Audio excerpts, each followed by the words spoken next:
নমস্কাৰ, মই শ্ৰী ঘুনুচা গগৈ বৰুৱা।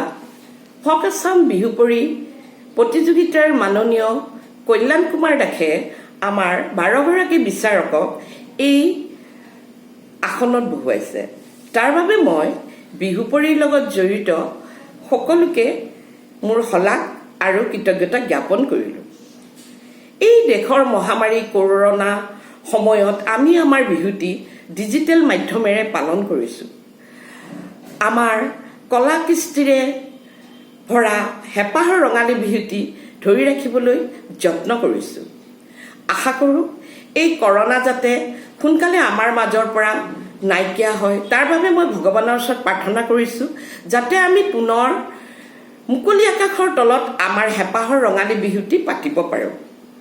শেষত আমাৰ মৰমৰ বিহুপৰি অভিভাৱকসকললৈ আৰু সমূহ অসমবাসী ৰাইজক দেৰিকে হ'লেও ৰঙালী বিহুৰ শুভেচ্ছা জ্ঞাপন কৰিলোঁ। পৰিসকলক ভৱিষ্যত উজ্জ্বল হোৱা কামনাৰে ধন্যবাদ।